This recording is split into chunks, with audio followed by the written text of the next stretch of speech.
Merci, Madame la Présidente. Alors, nous siégeons, Madame la Présidente, exceptionnellement un dimanche soir parce qu'il s'agit d'un moment historique dans l'histoire du Canada. Nous parlons bien sûr de l'invocation sans précédent de la loi des mesures d'urgence, une loi que, je rappelle, a été mise en place par le gouvernement conservateur de Brian Mulroney, mais n'a jamais été utilisée jusqu'à ce jour parce que l'auteur de cette loi avait bien stipulé qu'elle devait servir uniquement en cas de mesure envers, et je cite, la capacité du gouvernement fédéral de gérer une situation qui touche la sécurité ou l'intégrité territoriale du pays.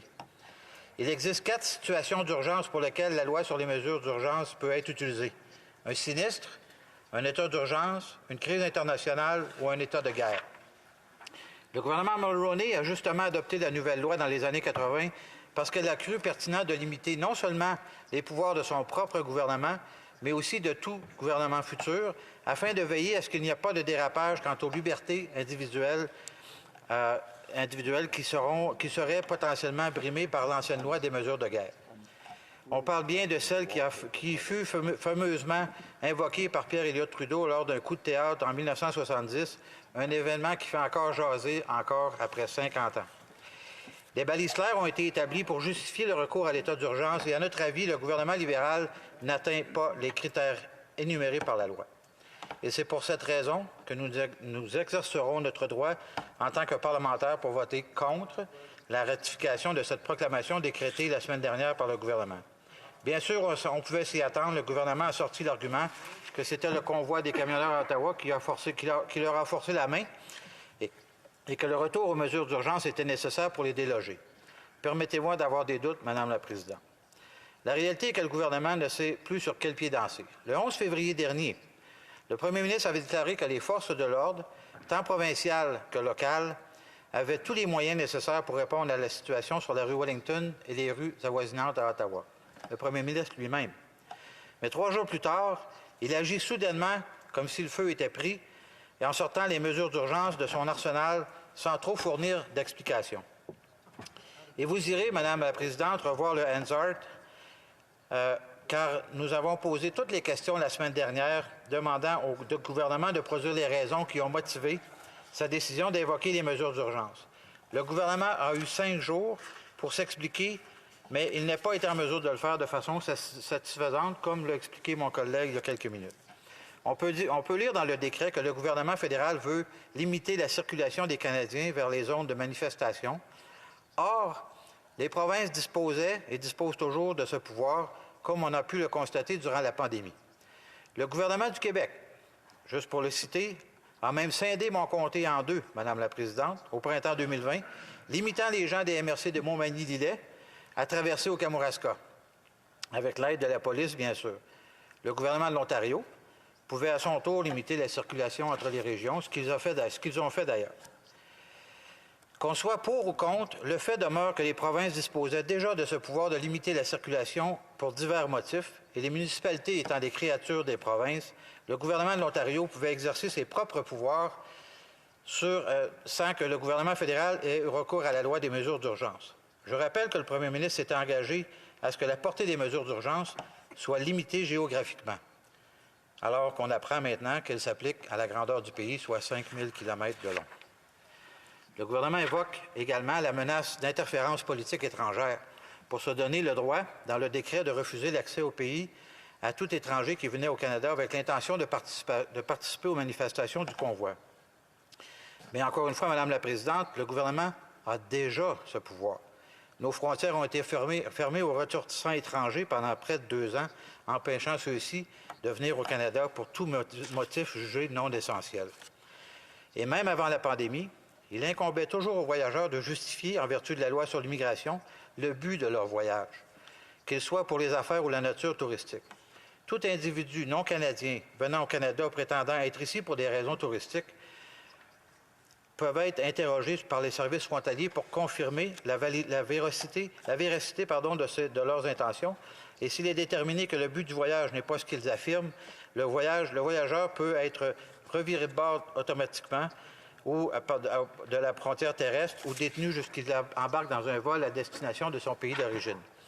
Alors, il y a bien de la redondance dans les mesures invoquées par la proclamation du gouvernement et nous estimons n'ont été adoptés que par un gouvernement en panique qui voulait désespérément avoir l'air de faire quelque chose à la suite d'une couverture médiatique négative du blocage des camionneurs à Ottawa. Comme tous ceux et celles qui siègent dans cette chambre, on a pu observer au cours des 3 dernières semaines, il existait mille et une raisons permettant à la police d'Ottawa d'agir pour libérer cette obstruction qui gênait le principal axe est-ouest de la capitale fédérale juste devant la cité parlementaire. Des ordonnances municipales sur le bruit, sur le tournage des moteurs au ralenti, sur le stationnement, auraient toutes pu permettre aux forces de l'ordre d'agir dès le début de la manifestation, mais rien n'a été mis en place. Lors du blocage du pont Ambassadeur à Windsor, qui a occasionné d'énormes impacts économiques à l'échelle du pays, la GRC et la police ontarienne ont très bien pu maîtriser la situation le week-end dernier en arrêtant des malfaiteurs, même avant que le premier ministre invoque à Ottawa les mesures d'urgence. D'ailleurs, il y a eu d'autres manifestations à d'autres endroits au Canada et tous ont été réglés avec les lois qui étaient en vigueur à ce moment-là et qui sont toujours les lois actuelles. Alors, l'argument du gouvernement libéral que le convoi sur la rue Wellington n'aurait pas pu être délogé s'il n'avait pas invoqué la loi sur les mesures d'urgence ne tient tout simplement pas la route, Mme la Présidente.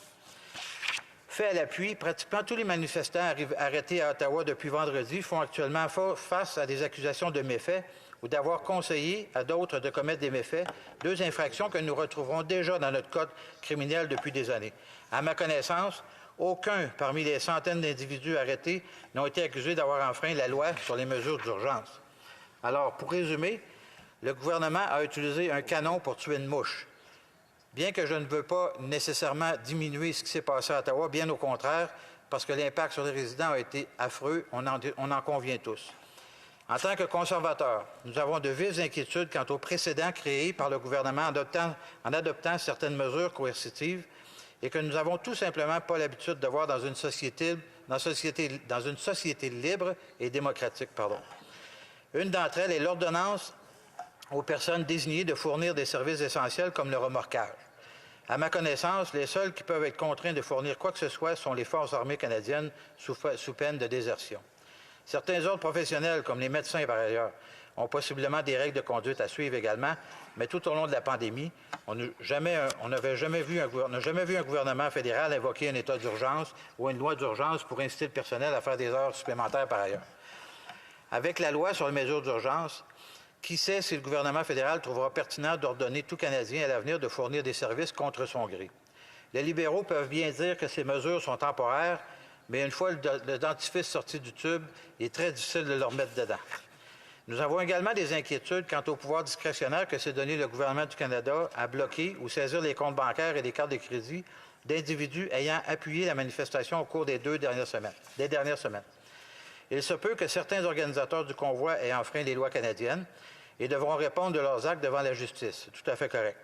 Un juge pourra ainsi procéder à la saisie de leurs actifs et payer des amendes ou des pénalités pour rembourser les coûts subis par les municipalités ou d'autres victimes de leurs actes, comme les entreprises contraintes de fermer. Mais cela se produit habituellement après qu'ils aient subi un procès criminel et civil, pas avant. Le fardeau de la preuve pour les personnes affectées par ces mesures d'urgence sera inversé. Et il incombera à ces personnes de prouver leur innocence, alors qu'en temps normal, c'est l'État de prouver leur culpabilité. Alors, je n'ai pas évidemment fait de contribution moi-même à ce convoi, Madame la Présidente. Je dénonce évidemment le dérangement occasionné par ceux-ci pour les résidents d'Ottawa et toutes les entreprises et travailleurs qui ont subi les effets néfastes de la fermeture du pont Louis-Hors de Troyes ainsi que tous les autres. Mais je me questionne sur les sites de sociofinancement, vérifie adéquatement l'identité des donateurs. S'il n'est pas trop facile pour des gens d'effectuer des dons au nom de tierces personnes. Si ça s'est produit, et ça s'est produit, il y a des gens, on l'a vu tantôt sur Twitter, un de mes collègues a tweeté qu'une dame de son comté a fait un don de 50 $ et aujourd'hui, son compte est gelé. C'est une mère monoparentale. Alors, comment on fait pour identifier ces gens-là? Comment le gouvernement fait? Et comment il va faire pour régulariser la situation s'il s'avère que ces personnes-là n'ont pas été accusées correctement? Alors, Je pense que la loi était inutile, Madame la Présidente. De toute évidence, le gouvernement s'est fourvoyé et a voulu prendre une action beaucoup trop rapide et non nécessaire. Merci beaucoup, Madame la Présidente. Commentaires.